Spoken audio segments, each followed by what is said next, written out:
오늘 본문은 인류의 구원자 되신 예수님께서 갈릴리를 중심으로 공생의 사역을 수행하시는 내용을 보도하고 있습니다. 앞선 내용을 보면 예수님께서 마귀에게 3번의 시험을 당하시고 그것을 승리하시는 장면이 묘사됩니다. 그리고 나서 오늘 본문이죠.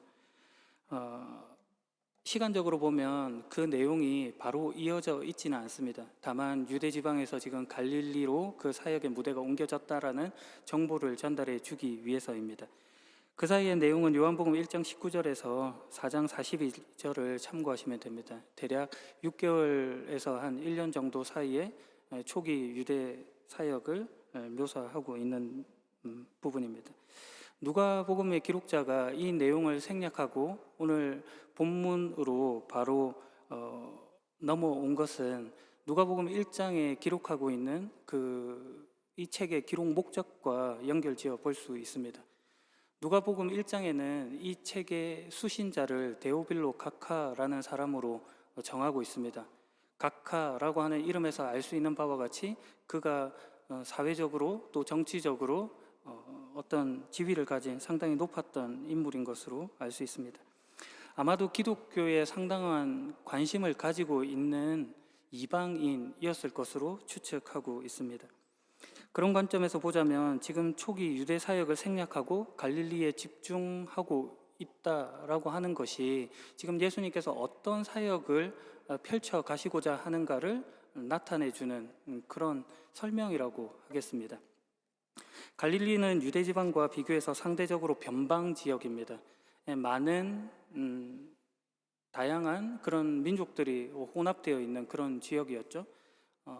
경제적으로 보면 매우 가난한 그런 동네였고 또 이방인들이 많은 그런 지역이었습니다. 그런 곳에 지금 예수님께서 오셔서 회당뿐만 아니라 들판과 마을을 다니시면서 복음의 내용을 선포하신 것이죠. 이것은 다만 유대인들에게만 아니라 이방인들에게도 하나님의 나라 그 기쁜 소식이 전파되었다라고 하는 것을 선포하는 내용이라고 하겠습니다. 오늘 본문이 그렇게 주어져 있습니다. 오늘 본문의 내용을 구체적으로 보면 이렇습니다. 예수님께서 갈릴리의 산악지대의 작은 마을인 나사렛에 도착하셨습니다. 나사렛은 예수님께서 자라나신 그런 동네입니다. 그곳에서 예수님께서 평소의 습관을 따라서 안식일에 회당으로 가셔서 성경을 읽으신 것이죠. 회당은 유대 민족들이 바벨론의 포로로 잡혀간 시기가 있었는데 그때 하나님의 율법을 듣고 그리고 하나님께 예배하기 위하여 세운 시나고게 회당입니다. 포로에서 돌아온 그런 역사가 있는데 그 뒤에도 이 회당 제도를 유지하면서 랍비들, 서기관들, 율법에 정통한 하나님 말씀에 정통하다고 하는 그런 사람들을 초청하여서 가르침을 받던 그런 역할을 했습니다.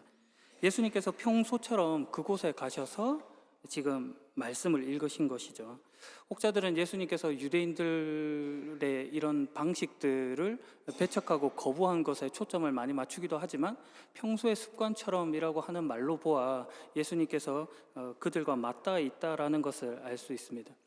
그곳에서 예수님께서 성경을 읽으려고 일어나신 것입니다.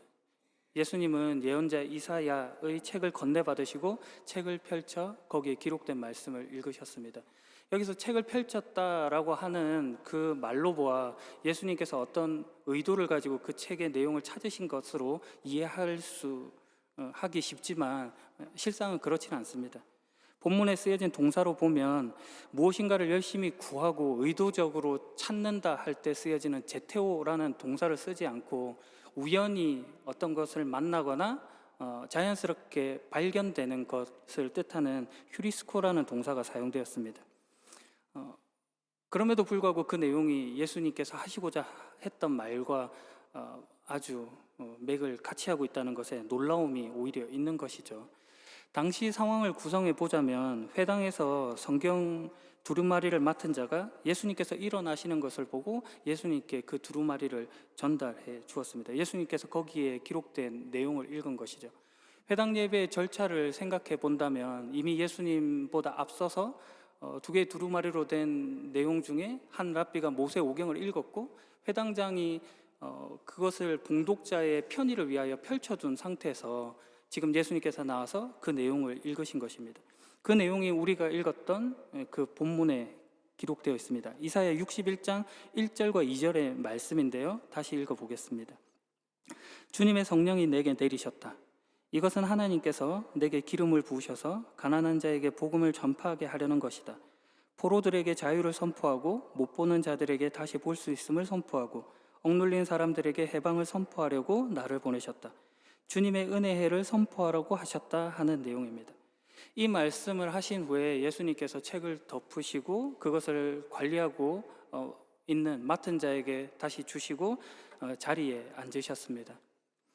그러자 회당에 모인 많은 사람들이 예수님을 주목하여 바라보았습니다.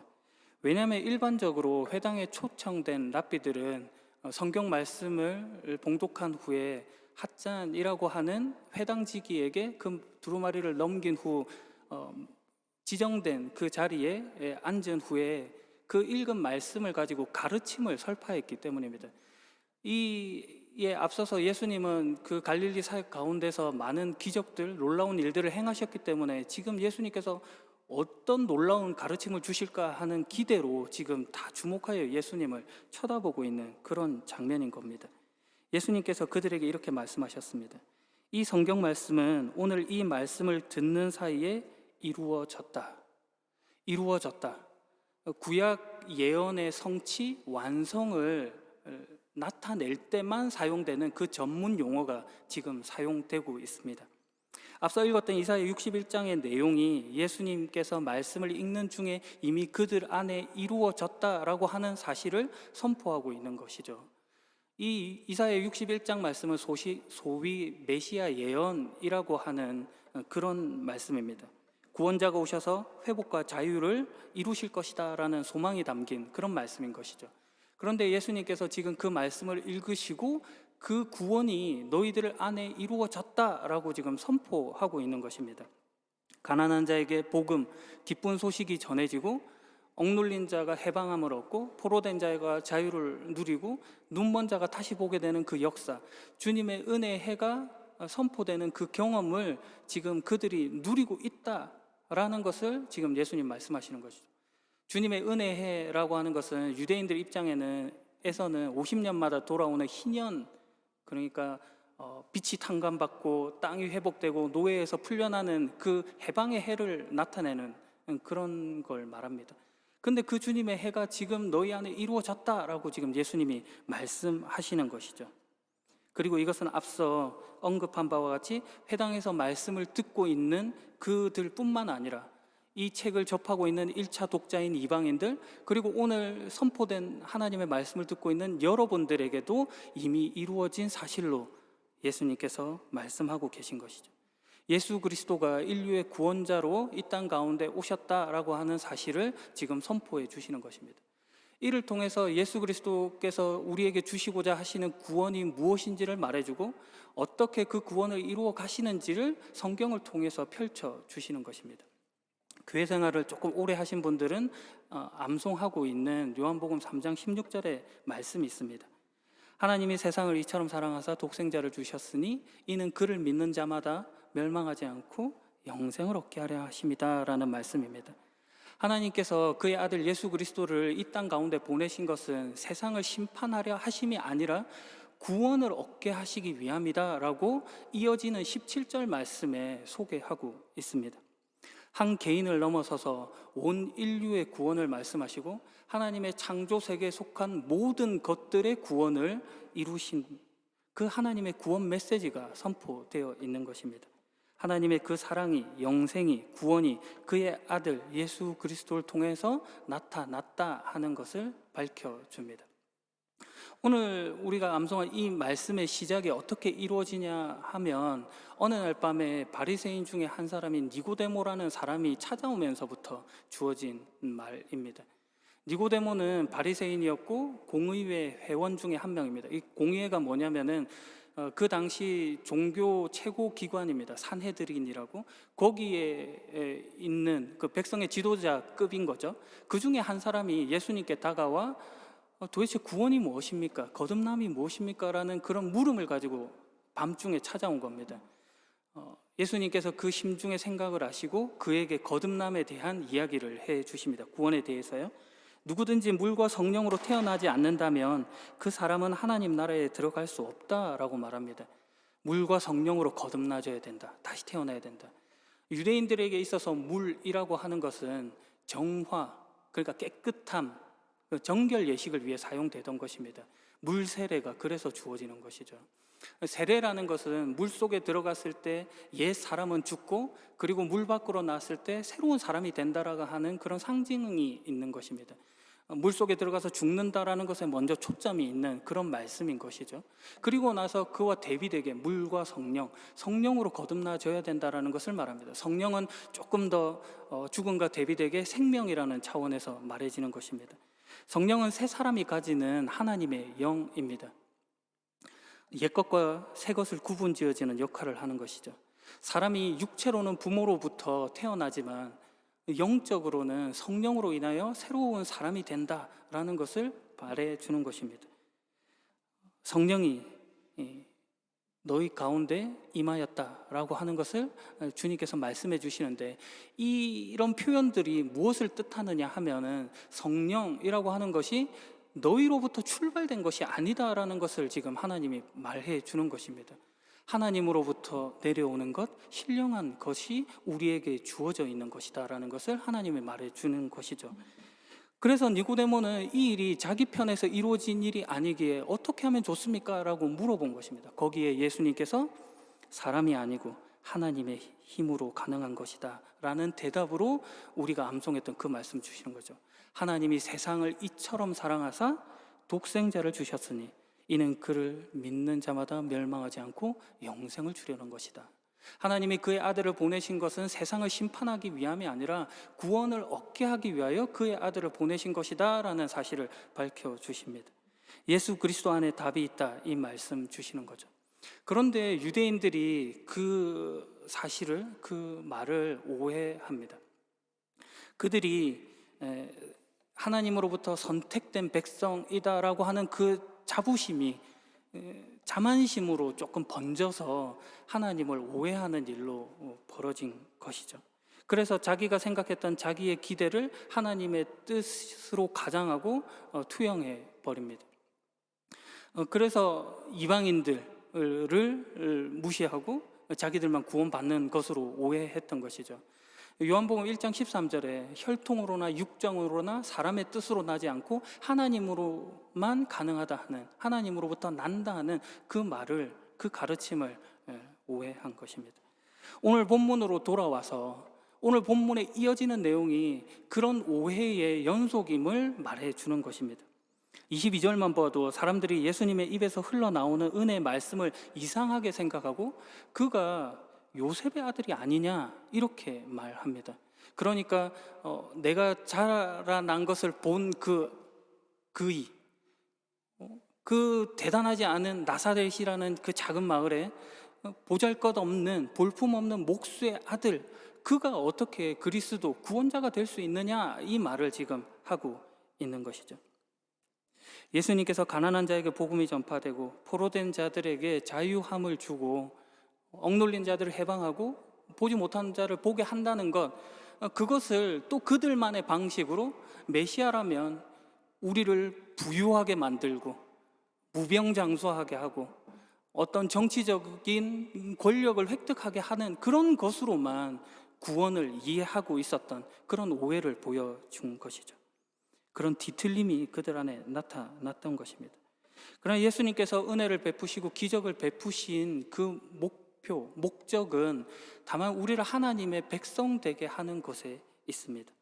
하나님 나라가 이미 와 있고 그 속에서 하나님의 통치, 그 다스림 가운데 복됨을 누리기를 소망하셨던 것입니다. 그런데 저들이 하나님의 기대와 다른 자신의 욕망을 투사하여 예수 그리스도의 뜻을 왜곡한 것이죠. 계속해서 언급하지만 대표적인 것이 바로 자기들만 구원받고 이방인들은 구원받지 못한다라고 생각했던 그 오해인 것입니다. 저들의 입장에서는 이방인들은 벌레만도 못한 그런 자들이었습니다. 식기를 같이 사용하지도 않고 그래서 물을 대접하는 것을 주저하는 그런 모습들이 성경에 나타나 있기도 하는 그런 모습이 있는 거죠. 그러나 예수님께서는 그런 소외된 자, 가난한 자, 그 약한 자 속에 찾아오시고 그들의 악함까지도 묶어내신 분이시다라는 것이 오늘 본문이 하는 말인 것입니다. 우리를 참다운 인간으로 해방시키시기 위하여, 죄에서 자유함을 주기 위하여, 의를 위한 자유를 주기 위하여 이 땅 가운데 오신 것입니다. 이것이 기독교 신앙입니다. 우리는 신앙이라고 하는 것을, 믿음이라고 하는 것을 대개 명분으로 생각하고 구호로 생각하거나 아니면 어떤 탁월한 도덕성을 가지는 것으로 이해합니다. 착하게 되면 된다 이렇게 생각할 때도 있습니다. 명분과 구호로 생각해서 삶에 녹여내는 실력이 없기도 하고, 또 도덕성을 추구해서 그것을 실천하는 것으로 자신의 자랑으로 삼고 그렇지 않은 자들을 정죄하는 것에 사용하기도 합니다. 모두 하나님의 뜻이 무엇인지 모르는 왜곡인 것이죠. 예수님은 우리를 참다운 인간으로 해방하시기 위해 오셨습니다. 우리를 죄에서 자유하게 하기 위하여, 우리를 의롭게 하기 위하여 오신 분이십니다. 이러한 모든 설명들은 우리의 정체성이 무엇인지를 설명해 주기 위하여 하시는 말씀입니다. 마태복음 5장에서 7장에 가면 예수님의 산상수훈의 말씀이 있습니다. 여러분도 잘 아시는 그런 내용들이 있습니다. 원수를 사랑해라. 여러분을 박해하는 사람을 위해서 기도해라. 속옷을 달라고 하면 겉옷까지 주어라. 오른쪽 뺨을 때리면 다른 뺨도 돌려대라. 오리를 가자고 하면 십리를 가라. 이런 말씀들은 우리 입장에서는 매우 무리한 요구이고, 그렇게 할 수 있는 것이기나 한가 하는 생각들에 빠져들게 하는 그런 요구입니다. 그러나 이런 것들을 통하여 하나님께서 우리에게 요구하고 원하시는 바가 있는 것입니다. 지금 예수님께서 이런 말씀을 하실 때에 그 말씀을 듣던 그 청자와 지금 이 말씀을 읽고 있는 우리 독자된 우리와의 상황은 매우 다른 처지에 있습니다. 당시 그들은 박해받는 현실 가운데 있었고, 가난한 자들이었고, 소외된 자들이었고, 힘이 없던 자들입니다. 계급 사회였기 때문에 그 사회가 요구하고 있는 각 층의 어떤 덕목, 그런 요구되는 상 같은 것들이 있었습니다. 가령 군인이라면 용기가 있어야 되고, 노예라고 하면 순종이라고 하는 그런 덕목들이 있는 것이죠. 노예에게 자비로운 노예가 되어라 이런 말은 할 수가 없는 것입니다. 그런 차원에서 지금 예수님께서 원수 사랑이나 이런 기타 다른 말씀들을, 그 산상수훈의 말씀들을 주고 있는 것이죠. 그렇다면 우리가 생각해 볼 때 예수님께서 왜 이런 말씀을 주시는가? 원수를 사랑하라 할 때 그 용서, 속옷을 달라고 하는 자에게 겉옷까지 주어라 라고 하는 그런 부요함, 아니면 다른 오른쪽 뺨을 때리면 다른 뺨을 돌려대라라고 하는 어떤 그런 관용, 오리를 가자 하면 십리를 가라 하는 그런 여유, 이런 것들이 누구에게 요구되는 덕목이냐 이렇게 물어보고 계신 것입니다. 그것은 바로 통치자들의 덕목입니다. 주인된 자들만이 가질 수 있는 덕목을 말하는 것이죠. 주인의식이 없고서는 도무지 할 수 없는 일을 지금 예수님께서 요구하고 있는 것이죠. 오늘 먹거리를 걱정해야 되는 그 상처받은 눈을 보시며 예수님께서 하신 매우 이상한 말씀입니다. 그들이 이상하게 듣겠죠. 그런데 그것이 오늘 우리에게 주시는, 예수님이 우리에게 주시기를 원하시는 그 구원의 참 모습이다라고 말씀하시는 것입니다. 더 이상 죄에게 종노릇 하는 자가 아니라 성령의 법 안에서 자유함을 누리고 의와 평강과 희락 가운데 거하는 삶입니다. 구원 얻은 자가 누리는 하나님 나라의 모습이 이와 같다는 것이죠. 여러분을 지금 이곳에 있게 하신 까닭은 하나님께서 여러분을 붙들어 매 이 자리 가운데 있게 하신 까닭입니다. 하나님의 인도와 보호 속에 있으며 그 다스림과 통치 가운데로 여러분을 초청하신 결과로 이 자리 가운데 있는 것입니다. 이미 구원의 방주에 탑승한 자이죠. 하나님 나라라고 하는 어떤 최종적 목적지로 나아가고 있는 것입니다. 유대인뿐만 아니라 이방인, 우리 모두가 이 구원의 티켓을 받은 자입니다. 어떤 최고급 크루즈 여객선에 티켓을 받은 것과 같습니다. 어떤 사람은 이 티켓을 보고 가짜일 거야 라고 하면서 그 여객선, 그 유람선에 타는 것을 거부하기도 하고, 또 어떤 사람은 이 티켓을 진짜라고 생각하고 그 여객선에 타고 있는 것입니다. 그런데 하나님의 놀라우신 그 사랑은 예수 그리스도를 통하여 도무지 탈만하지 못한 자들, 타기를 거부하는 자들도 이 유람선 가운데로 초청하여 태워주고 계신다는 것입니다. 그런데 특별한 것은 이 유람선은 대단히 놀라운 그런 여가 시설들이 많아서, 어떤 놀이동산들이 있어서, 오락실도 있고 노래방도 있고 삼시세끼 밥도 공짜로 주고 무제한으로 음료수를 마실 수 있는 그런 곳인데, 그런데 어떤 태워진 사람들이 그저 멍하니 하늘만 바라보며 한 벤치에 앉아서, 의자에 앉아서 그냥 멍만 때리고 있는 그런 모습을 보이기도 하고, 또 어떤 사람들은 그곳에서 자신이 누릴 만한 모든 것들을 누려가고 있더라는 것이죠. 그러니까 지금 하나님께서 하시는 그 구원의 모습이 어떤 것이냐면, 너희가 왜 노예와 같은 생각들로 저 모든 구원의 기쁨들을, 다만 자신이 가지는 어떤 대단한 것들을 지불해야지 얻을 수 있는 것으로 생각하고 그 종로로 타는 것 가운데 빠져 있느냐, 지금 이 말씀을 성경이 주고 있는 것입니다. 이 모든 것들을 우리가 주인 의식을 가지고 누릴 수 있다라는 그 구원의 기쁨을 기독교 신앙으로 여러분 가운데 예수께서 전달해 주신 것입니다. 그래서 오늘 본문에 예수님께서 이렇게 말씀하시죠. 주님의 성령이 내게 내리셨다. 이것은 하나님께서 내게 기름을 부으셔서 가난한 자에게 복음을 전파하게 하려는 것이다. 포로들에게 자유를 선포하고 못 보는 자들에게 다시 볼 수 있음을 선포하고 억눌린 사람들에게 해방을 선포하려고 나를 보내셨다. 주님의 은혜의 해를 선포하라고 하셨다. 이 성경 말씀은 오늘 이 말씀을 듣는 사이에 이루어졌다. 예수 그리스도께서 죽음을 맞이하실 때 하신 마지막 말씀, 다 이루셨다 하신 그 말씀과 같습니다. 질병, 가난, 악한 세력, 인종, 그리고 국가, 이런 것들을 넘어서서 그 모든 것들을 다 나열하여서 보통 사람이라면 느낄 그 근본적인 문제들을 다 나열하신 후에 그 모든 것들을 해결하신 분으로 예수 그리스도가 자신을 소개하시고, 이것이 다만 이스라엘만의 민족적 해방자가 아니라 온 인류의 보편적 구원자로서 예수 그리스도를 소개하고 있는 것입니다. 그러니 우리가 그분과 함께하는 여정 속에 우리가 누구신지, 하나님께서 베푸신 그 구원 가운데 어떻게 동참하고 있는지를 살펴보아야 하는 것입니다. 명문대에 입학은 했는데 거기서 공부를 하지 않겠다고 하면 바보인 것입니다. 그 명문대가 명문대 될 수 있게 그 가운데 배우고 그 시스템을 익히고 채워가며 누리는 복됨을 알아야 하는 것입니다. 이것이 오늘 우리가 와 있는 자리입니다. 마지막 이야기로 설교를 마무리할까 합니다. 한 집사님께서 아이들 들으라고 차에서 들을 수 있는 CD를 주셨습니다. 그 내용인데 조금 각색해서 말씀드리겠습니다. 어느 마을에 부유한 농부가 있었습니다. 그 농부는 포도밭을 가지고 있습니다. 그 포도밭에서 나오는 열매로 그 마을 모든 사람들이 풍족히 먹고도 남은 그런 정도의 포도밭입니다. 하지만 그 농부에게는 걱정이 하나 있습니다. 그것은 아무것도 하기를 원하지 않는 게으른 세 아들이 있다는 것입니다. 아버지는 자신이 세상을 떠난 후에 이 포도밭이 어떻게 될 것인가에 대해서 걱정하고 그 아이들이 어떤 삶을 살아갈지에 대해서 걱정을 합니다. 그래서 마지막 유언과 같이 그 아이들을 불러놓고 이렇게 이야기하죠.